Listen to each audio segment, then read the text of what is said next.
Colossal. Esse é o nome de um dos titãs de Shingeki no Kyojin, ou Attack on Titan se preferir, mas também é uma maneira perfeita de definir a queda de uma gigante. E assim, a quem que eu tô enganando? É a Pixar. A Pixar, você já sabe que é da queda dela que eu tô falando. Mas assim, dá pra acreditar nisso? A Pixar literalmente mudou o mundo das animações, e esse impacto durou por 20 anos. E a ironia é que em menos de 20 anos, eles criaram uma fama tão grande e tão poderosa que mesmo depois da era de ouro dela, essa mesma fama por muito tempo carregou o estúdio. Até mesmo nos seus momentos de maiores tropeços. Um estúdio que fazia sim masterpieces que eram tão boas, mas tão boas que levavam os filmes que eram apenas excelentes, muito bons, ou apenas bom, ao ponto de parecer que era tudo só obra-prima atrás de obra-prima. No passado eles criaram uma reputação que eles carregaram por muito tempo. Em resumo, criatividade. Foi isso que colocou a Pixar no patamar que ela chegou depois do lançamento de Toy Story 3. Um estúdio que, dada essa tal criatividade, você quase nunca sabia o que esperar. Afinal, eles não seguiam uma forma padrão ou algo que já tinha dado certo desde sempre. Mas mesmo você não sabendo o que esperar, você sabia que valia a pena dar uma chance. E assim, por último, e nem de longe menos importante, a Pixar naquela época foi capaz de fazer algo que pouco se fala.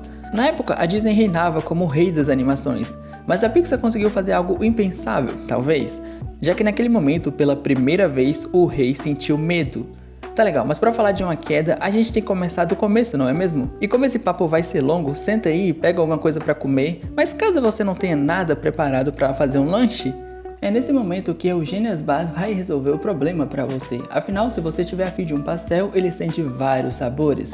Seja pastel de carne, de frango, ou até mesmo um sabor de pizza, entre vários outros. Mas se você estiver interessado em alguma coisa mais doce, não se preocupa, porque eles também fazem bolos de vários sabores. Mas caso você esteja com vontade de comer algo gelado, Eugenia's Bar também pode te oferecer vários tipos de picolé, além de sabores de sorvete como morango e chocolate. E se você gosta de açaí, não se preocupa, porque a Eugenia's Bar também tem isso. Basta você procurar por eles no iFood ou então seguir a página no Instagram que eu vou deixar aqui na tela. É o seguinte, eu meio que não quero falar sobre como Toy Story colocou a Pixar no mapa, ou como esse filme mudou o mundo das animações, porque isso a gente já sabe. Eu quero falar sobre como a Pixar, por mérito dela mesma, na sua época dourada, mas que eu já chamo de a Pixar do Velho Testamento, tem uma reputação tão grande que faz essa queda que a gente tá vivendo hoje ter tanto peso. Pelo menos pra mim, né? Em nível de comparação, na verdade, é mais pra servir de exemplo, a Disney tem as suas eras onde ela tá no auge e eras onde ela tá mais caída. Mais caída do que mais esperança de uma sequência de A Origem dos Guardiões. E atualmente a gente tá vivendo na era de baixas e eu espero estar vivo ou em condições para acompanhar o renascimento dela. Porém meio que pra Disney isso já é normal. Quanto a DreamWorks, convenhamos, hoje ela te oferece o maior desperdício de potencial que tu já viu em animação, mas amanhã ele pode te dar o filme que te faz chorar por causa de um robô e um ganso. Então esses dois estúdios meio que é normal esse vai e vem. Agora a Pixar, a conversa muda completamente na minha humilde opinião. Já que ela fez algo de se ajoelhar e pedir pra você ensinar o segredo por trás disso. Até porque, de Toy Story 1, que lançou em 1995, até Toy Story 3 em 2010, eles conseguiram a proeza de não lançar um filme que fosse ruim. E a razão por trás disso? Eu acho que era a criatividade, que não faziam eles apenas contarem histórias incríveis e cativantes, mas também faziam eles não terem medo de tentar. E isso deu a Pixar a oportunidade de contar histórias onde você talvez não pensasse, isso não é tão criativo, mas você dava uma chance por ser da Pixar. E o que você recebia com isso? Um filme que parecia ser sobre super-heróis se escondendo, mas na verdade é sobre uma família toda quebrada tentando se ajustar ao mundo que por causa do fator superpoderes e heróis dificulta essa família de serem eles mesmos. Ou então um filme sobre carros falantes que na verdade é muito mais sobre tornar alguém melhor e dar valor para verdadeiras coisas que importam do que só um filme sobre carros falantes. Ou então um filme sobre um pai peixe tentando resgatar seu único filho sobrevivente, um filme que vem com a carga emocional gigantesca. E é aquilo, eu podia dar muitos outros exemplos, mas ainda assim a gente tem a zona da criatividade. O maior exemplo de todos é se os seus brinquedos tivessem vida? E se o protagonista do filme, que deveria ser perfeito, sentisse ciúmes e deixasse esses ciúmes dominarem ao ponto de você quase não ver esse tipo de coisa ser feito naquela época e que hoje em dia as empresas parecem ter voltado a ter medo de fazer. Ou então o meu exemplo favorito, um rato que quer ser um cozinheiro, mas que esconde a lição de que de onde você vem não determina onde você pode chegar. A criatividade fez a gente se apaixonar pelo estúdio e saber que eles não iam ter medo de contar as histórias que eles queriam contar. Isso possibilitou a Pixar de contar histórias que outros estúdios teriam medo, mas que a forma da Pixar permitia a eles. Não é à toa que na era dourada da Pixar, eles não viram nem o cheiro de fracassos financeiros ou de críticas. Não é à toa que, claro, alguns filmes vão ser melhores que outros, mas dizer que alguns dos filmes de 95 até 2010 são ruins é bem difícil. A não ser que você já tenha esse seu coraçãozinho machucado demais. Mas calma lá que essa conversa ainda não acabou. A Pixar podia sentar a bunda no que ela mesma criou quando a gente fala de animação no seu quesito técnico. Mas ainda assim, até mesmo nesse ponto, eles não se contentaram com o básico ou em ficar na mesmice. Até porque se eles trouxeram esse estilo de animação à vida, então também seria eles que iriam puxar isso aos limites máximos. Por exemplo, parece estranho o que eu vou dizer agora, mas humanos em 3D na época era um desafio. Não só isso, mas coisas como água, fogo e etc. Os computadores da época choravam. E os animadores que até já sabiam fazer esse tipo de coisa em um estilo de animação tinham que lidar com um estilo totalmente novo e todas as complexidades que vinham com isso. Mas foi aí que em 2004, com o filme Os Incríveis, eles pegaram todas essas dificuldades e usaram esse filme para superar isso. E eu sei o que você deve estar pensando, mentira, eu não faço ideia. Mas se eu soubesse, eu diria que seria algo como: mas já em Toy Story 1, eles tinham os humanos, o vilão do filme eram humanos, certo? E você tá certo. Mas você nota como o cabelo dele é inexistente? Isso não era à toa. Devido ao tempo de tela que ele teria e a falta de experiência com cabelo em 3D, eles usaram esse penteado. Além disso, compara a movimentação base de humanos em Toy Story 1 com Os Incríveis 1. Pois é, se eles quisessem, eles podiam ter continuado nas coisas não humanas e evitado todo esse trabalho. Mas em vez disso, eles encararam de frente e não fugiram dessa parada. Além de que, como eu disse uma vez, a Pixar não sentou a bunda e ficou relaxada em um único design. Se você for botar em comparação seja design de personagens humanos ou design de personagens não humanos, eles eram completamente diferentes de um filme para outro. E bem, eu quase me esqueci, mas Os Incríveis saiu em 2004 e a era dourada da Pixar acabou em 2010. Já Toy Story 3 saiu tipo 5 anos depois que o 2 foi lançado. E o que eu quero dizer com isso? Era que independente do resultado de crítica ou bilheteria, a Pixar não iria forçar uma continuação a não ser que ela já fosse planejada ou se eles tivessem uma grande história para contar. A nível de comparação, a DreamWorks até 2010 já tinha feito 3 sequências de Shrek e só 2 foram boas, mas eu acho que isso não vem ao caso. E assim, aqui entre eu e você, não é sem fazer nada que você põe medo na empresa que até a sua chegada era a rainha das animações.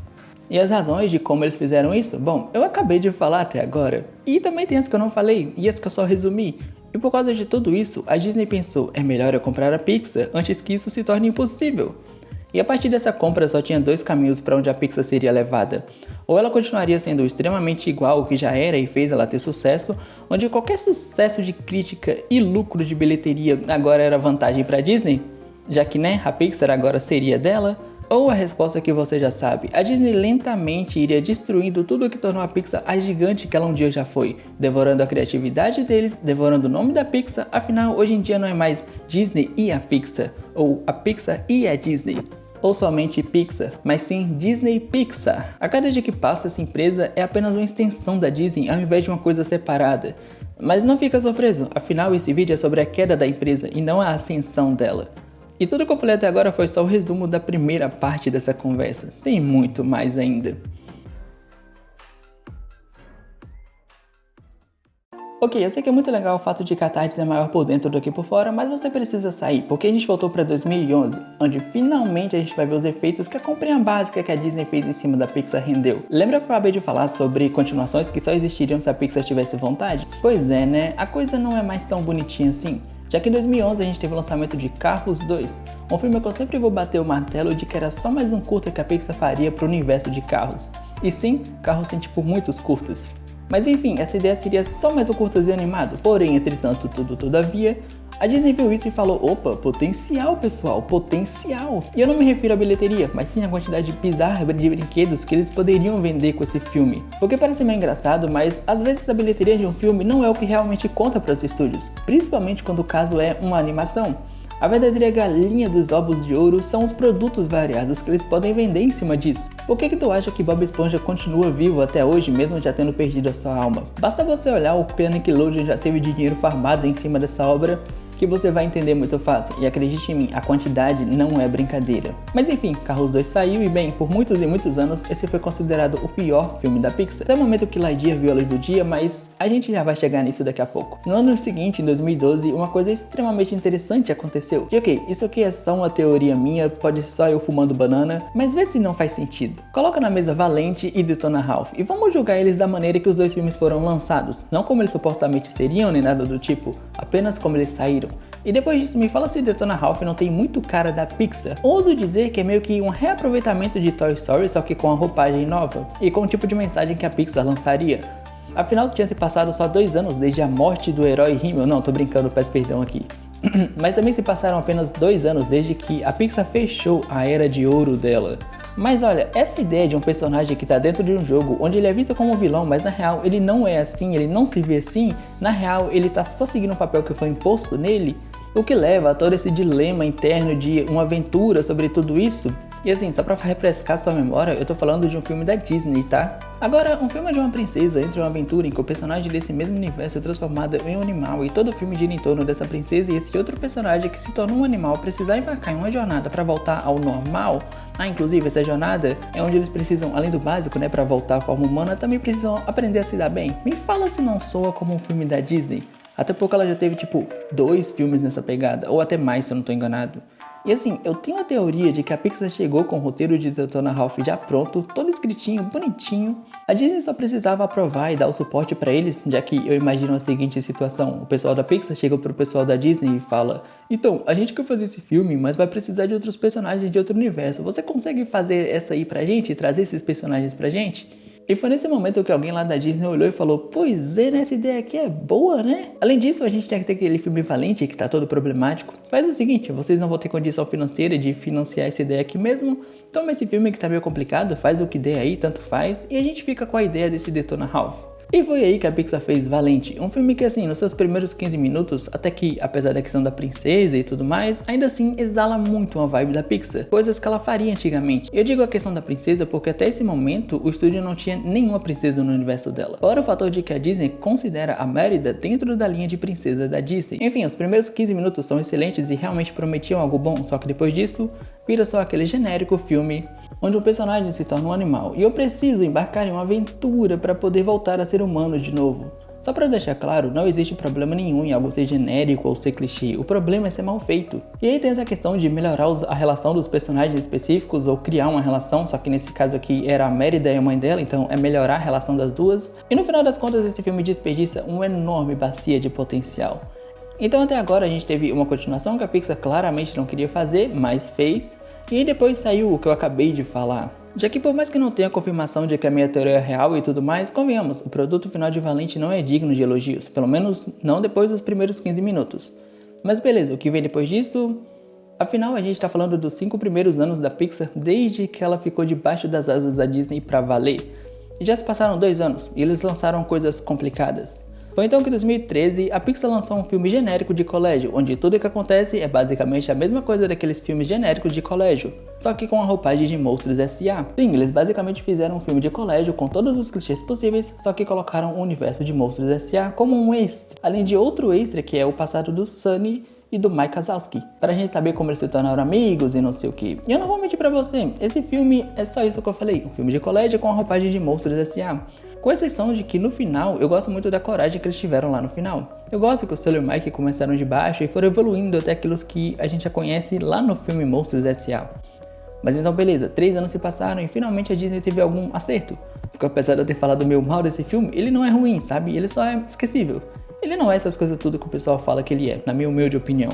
Já em 2014 a Pixar finalmente não lançou nada depois de 3 anos seguidos. Eles deram uma pequena pausa, mas depois de 4 anos eles finalmente lembraram como eles costumavam fazer os filmes antigamente e foi aí que nasceu Divertidamente, filme onde a gente tá falando da Pixar no seu melhor, no seu mais fantástico do que o Quarteto Fantástico. E todo mundo já tá cansado de saber, esse filme é literalmente aquele tipo que conversa com gerações. Quando você é criança, você assiste e acha bonitinho Divertidamente, só que quando você cresce e vê ele com mentalidade um pouco melhor, você nota todas as mensagens, todo o peso por trás da jornada da Riley naquele primeiro filme e um monte de outras coisas, como as lições que esse filme passa. E não só isso, a criatividade colocada ali. Além de explorarem muito bem a ideia de que e se as emoções tivessem consciência, além de criar todo um universo incrível em cima disso. Então depois de anos, ela estava de volta para a nossa alegria. Pixar que a gente conhecia finalmente estava dando as caras. E desses 5 anos que se passaram, a gente teve até então 4 lançamentos.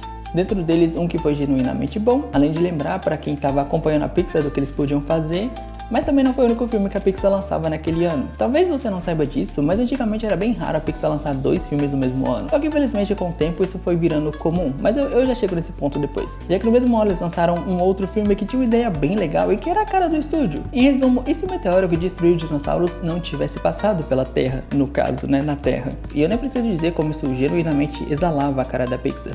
Porém, esse filme foi o primeiro fracasso de bilheteria e de bônus o primeiro fracasso de crítica, no caso, os dois juntos. E não é pra menos, esse filme, como eu já comentei no meu vídeo sobre as maiores flopadas da Pixar, por mais que a animação dos personagens tenha um estilo mais caricato e bem legal de se ver, eu não vou negar que nos cenários era meio realista e ficava um contraste estranho, mas o problema mesmo era na história. A ideia de que o que aconteceria se o meteoro que destruiu os dinossauros passasse direto foi completamente desperdiçada. Na verdade, nem parece que existiu uma tentativa de se pensar mais a fundo nessa ideia. Então, em um balanço geral dos 5 primeiros anos da Pixar, depois de cair oficialmente nas mãos da Disney, foi um filme ruim, outro filme que começa bom, mas fica ruim, um filme que vai ser bem esquecível, porque é só um filme de colégio com a roupagem de monstros S.A., pra então uma masterpiece, sei lá, sabe, só o meu terceiro filme favorito do estúdio, e por fim, o maior desperdício que ela teve até aquele momento.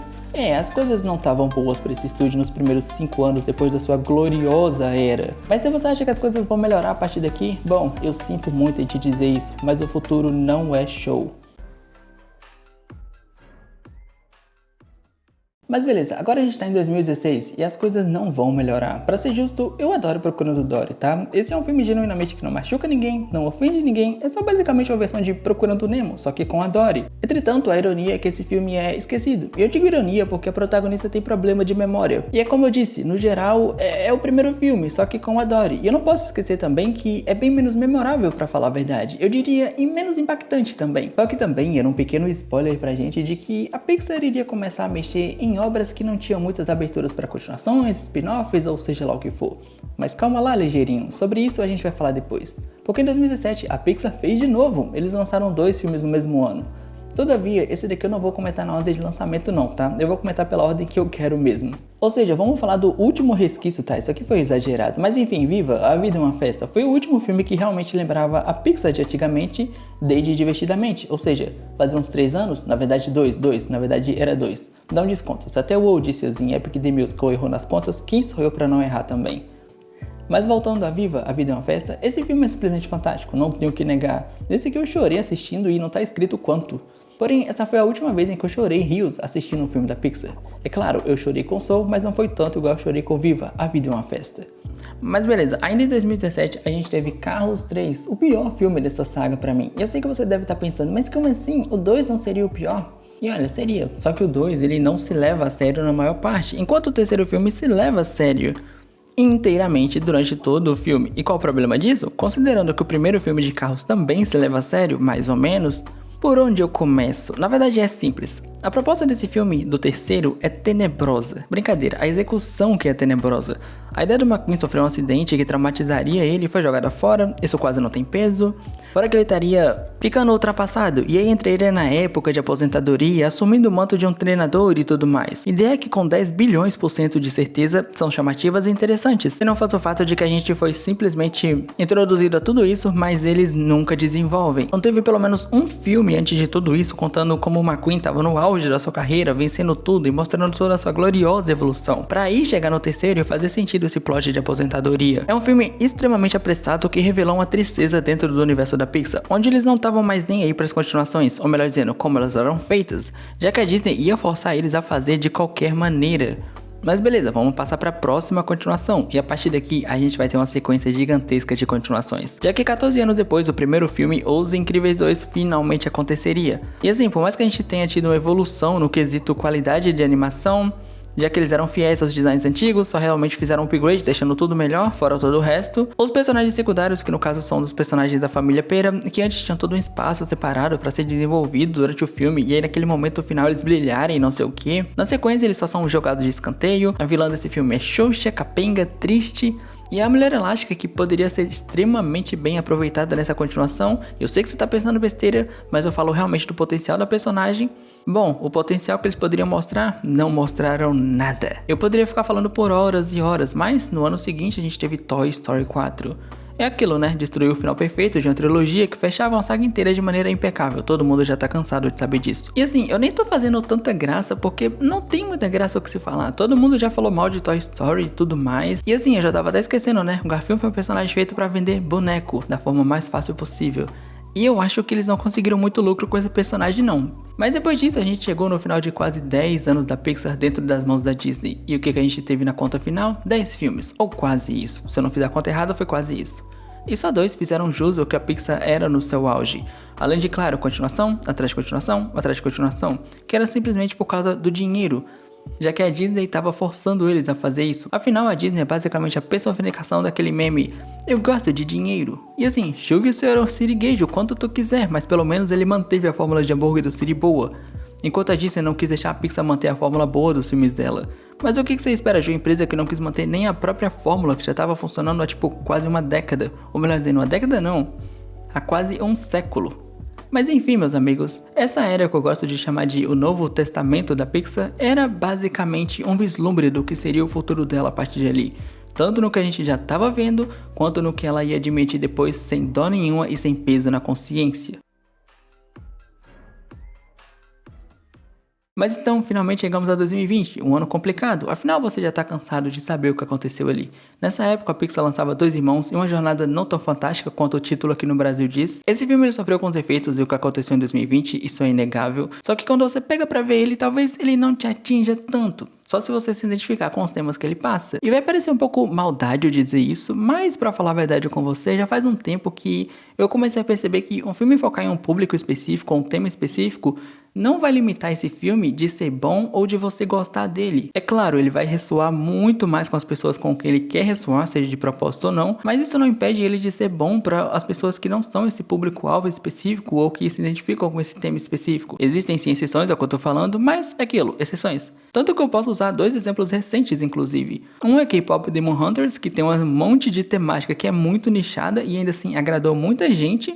E recentemente eu reassisti The Mitchells vs The Machines, ou Família Mitchell, que tem um monte de temática ali que simplesmente não conversa comigo. E ainda assim eu gostei muito, porque foi muito bem feito esse filme. Tanto o filme no geral, quanto as temáticas que ele aborda. E eu nem sei mais por que eu tô falando disso, porque assim, você vê que o filme dos irmãos não é lá essas coisas, quando eu tô falando de outras paradas, sendo que essas mesmas coisas que eu acabei de falar, a ideia inicial era conectar tudo. Mas enfim, ainda em 2020, ou saiu muito próximo do Natal, ou algo assim. Enfim, esse aqui foi o último resquício da Pixar no seu auge, e eu sei que você vai comentar daqui a pouco, mas Divertidamente 2, segura a onda, a gente vai chegar ali.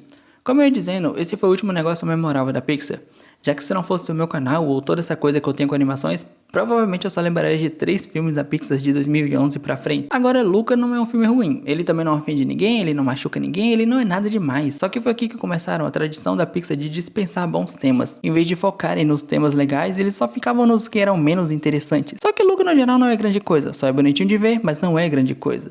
E aí no seguinte veio ele, o pavoroso, o tenebroso, Turning Red, ou Red Crescer uma Fera. O filme que é extremamente odiado, dividiu o pessoal da Pixar, no caso os fãs e não sei o que. O filme que as pessoas dizem que ele é ruim porque ele é pra um público-alvo específico e se você não for desse público tu não vai gostar. E assim, isso tudo pra mim é muito engraçado porque eu revi esse filme recentemente e spoiler, ele não é aquele filme que você fala, meu Deus, injustiçado, nossa, que obra maravilhosa que deveria ter tido mais reconhecimento. Ele é no máximo um filme legal. Só que o engraçado aqui é que ele foi vendido como um filme que aborda muito da puberdade feminina e esse é o foco do filme. E se você não for o público-alvo, você sabe, você não vai gostar. Spoiler de novo, a questão da puberdade feminina deve ter tipo 10 minutos de tela. É claro, se você tirar a questão do panda vermelho gigante, mas ainda assim, no geral, o tema abordado de forma clara é 10 minutos de tela, e olhe lá.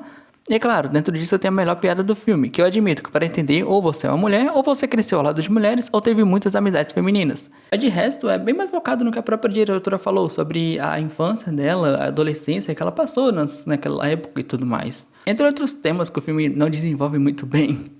Então, não é ruim, não é a pior coisa do mundo, as pessoas exageraram com o hate em cima dele, mas aí foi em 2022 ainda, a gente teve lá de a pior coisa que a Pixar já lançou nos últimos tempos. Esse filme ele é tão chato, tão chato, tão chato que ele fica tenebroso. Personagens ruins, história ruim, vilão ruim, plot ruim. E assim, eu foco um pouco melhor sobre por que esse filme é um desgosto no meu vídeo sobre as maiores flopadas da Pixar. Mas beleza, 2023 tivemos Elementos.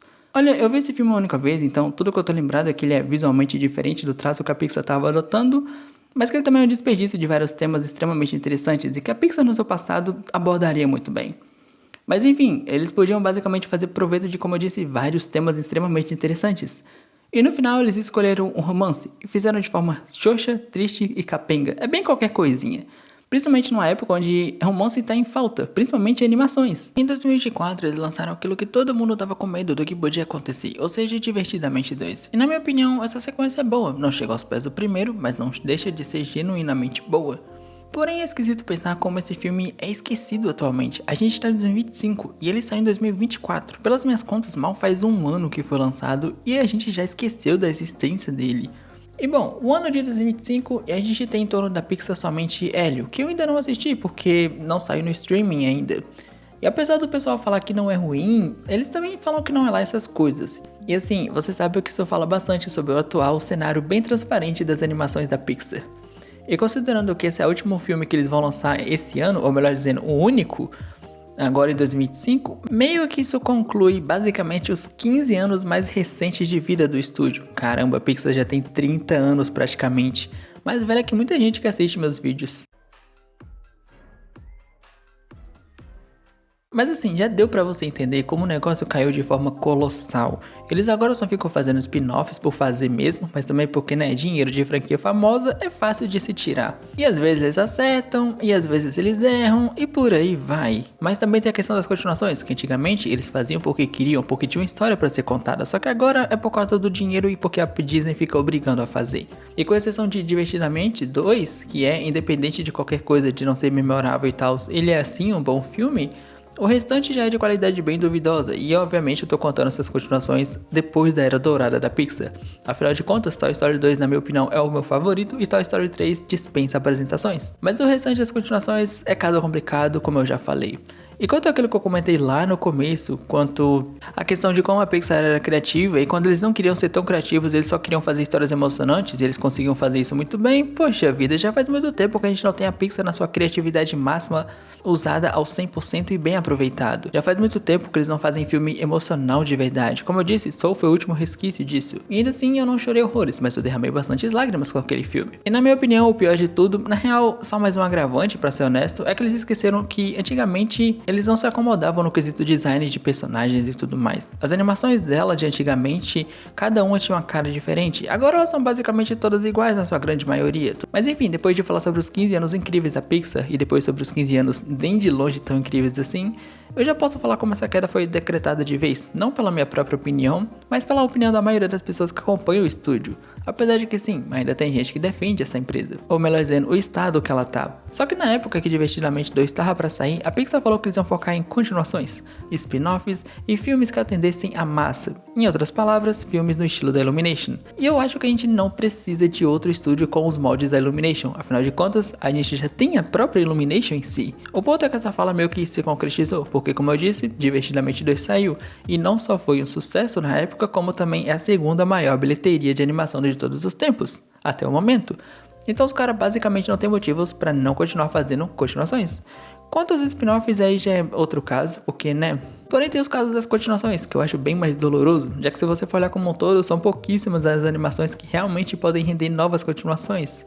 Tipo, o que eu penso assim, só mesmo os incríveis. Afinal de contas, o 3 já tá meio que sendo produzido. E ele meio que já foi confirmado que o diretor de Elementals vai ser o diretor desse filme.